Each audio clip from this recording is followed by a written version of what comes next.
Dear friends, welcome back to teachers world of happiness. എല്ലാവരും സുഖമായിട്ടിരിക്കുന്നു എന്ന് വിശ്വസിക്കുന്നു. ഞങ്ങളിവിടെ സുഖമായിട്ടിരിക്കുകയാണ്. അപ്പോൾ എല്ലാവരും സന്തോഷത്തോടുകൂടിയും ആരോഗ്യത്തോടുകൂടിയും ഒക്കെ ഇരിക്കുക കേട്ടോ. ഇന്ന് വീഡിയോ ചെയ്യുന്നത് ഒരുപാട് പേര് ചോദിച്ചിട്ടുള്ളൊരു സംശയത്തെ പറ്റിയിട്ടാണ്. അതായത് ഓവുലേഷൻ ഡേറ്റ് കഴിഞ്ഞതിന് ശേഷം ഇംപ്ലാന്റേഷൻ സമയത്ത് മോർണിംഗ് വാക്കിന് പോകാമോ എന്ന്. അപ്പോൾ ഒരുപാട് പേരോട് ഞാനിതിന് റിപ്ലൈ കൊടുത്തിട്ടുണ്ടായിരുന്നു. അപ്പോൾ പിന്നെയും ഈ ഒരു ഡൗട്ട് ഓരോരുത്തർ അയക്കുന്നതുകൊണ്ടാണ് ഇന്ന് പിന്നെ ഒരു വീഡിയോ ആയിട്ട് ചെയ്യാമല്ലോ എന്ന് വിചാരിച്ചത്. അപ്പോൾ ഇതിനുള്ള ഉത്തരം എന്താണെന്ന് വെച്ച് കഴിഞ്ഞാൽ, നിങ്ങൾ ഓവുലേഷൻ സമയത്ത് മോർണിംഗ് വാക്ക് പോകുന്നതുകൊണ്ട് യാതൊരു തരത്തിലുള്ള ബുദ്ധിമുട്ടും ഇല്ല. പക്ഷേ ആ ഒരു മോർണിംഗ് വാക്കിൻ്റെ സമയത്ത് ചിലവർ ഓടാറുണ്ടല്ലോ. അങ്ങനെയുള്ള കാര്യങ്ങളൊക്കെ മാക്സിമം അവോയ്ഡ് ചെയ്യുക. അതുപോലെ നടക്കുന്ന സമയത്തൊക്കെ നമ്മൾ വെപ്രാളം പിടിച്ച് നടന്നു പോകാതെ പയ്യെ നടക്കുക. കാരണം ആ സക്സസ്ഫുൾ ആയിട്ടുള്ളൊരു ഇംപ്ലാന്റേഷൻ നടക്കാൻ വേണ്ടിയിട്ട് നമ്മുടെ ആ ബോഡിയും കൂടി ആ സമയത്ത് സപ്പോർട്ട് ചെയ്യേണ്ടത് ആവശ്യമാണ്. നിങ്ങളപ്പോൾ കൂടുതലായിട്ട് ദേഹം അനങ്ങി കഴിയുമ്പോഴോ അല്ലെങ്കിൽ ഓടി കഴിയുമ്പോഴോ അല്ലെങ്കിൽ ഭയങ്കര ശക്തമായിട്ടൊക്കെ കാല് വലിച്ച് വീശി അമർത്തിയൊക്കെ നടന്നു കഴിയുമ്പോഴേക്കും നമ്മുടെ ശരീരത്തെ ചിലപ്പോൾ അത് ബാധിക്കാം. മിസ്കാരേജ് ഉണ്ടാകുന്നതിന് അത് കാരണമാകാം.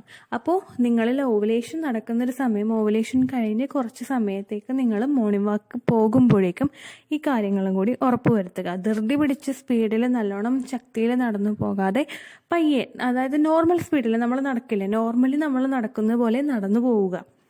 അതുപോലെ തന്നെ ആ സമയങ്ങളിൽ നിങ്ങൾ വേറെ എന്തെങ്കിലും എക്സസൈസുകൾ ചെയ്യുന്നുണ്ടെങ്കിൽ മാക്സിമം ഹാർഡായിട്ടുള്ള എക്സസൈസുകളൊക്കെ ചെയ്യാതിരിക്കുക.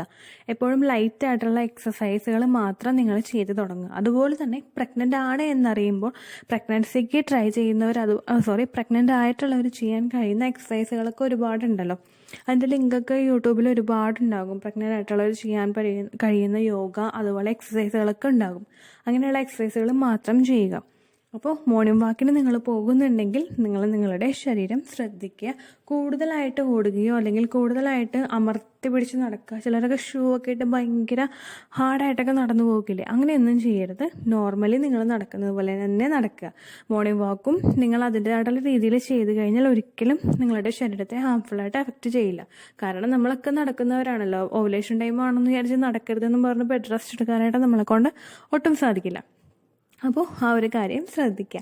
അപ്പോൾ വീഡിയോ നിങ്ങൾക്ക് യൂസ്ഫുള്ളായി കാണുമെന്ന് വിശ്വസിക്കുന്നു. യൂസ്ഫുൾ ആയിട്ടുണ്ടെങ്കിൽ ലൈക്ക് ചെയ്യുക, ഫ്രണ്ട്സിനും മറ്റും ഷെയർ ചെയ്ത് കൊടുക്കുക. ചാനൽ ഇഷ്ടമായിട്ടുണ്ടെങ്കിൽ സബ്സ്ക്രൈബ് ചെയ്ത് സപ്പോർട്ട് ചെയ്തേക്കാം. എന്തെങ്കിലും സംശയം ഉണ്ടെങ്കിൽ നിങ്ങൾക്ക് കമൻറ്റിൽ ചോദിക്കാവുന്നതാണ്. പേഴ്സണലായിട്ട് എന്തെങ്കിലും സംശയം ഉണ്ടെങ്കിൽ ഞാനിവിടെ മെയിൽ ഐ ഡി നമ്മുടെ ഡിസ്ക്രിപ്ഷൻ ബോക്സിൽ കൊടുത്തേക്കാം, അതിലേക്ക് മെയിൽ ചെയ്യാം കേട്ടോ. അപ്പോൾ അടുത്തൊരു യൂസ്ഫുൾ വീഡിയോ ആയിട്ട് നമുക്ക് വീണ്ടും കാണാം. ബൈ.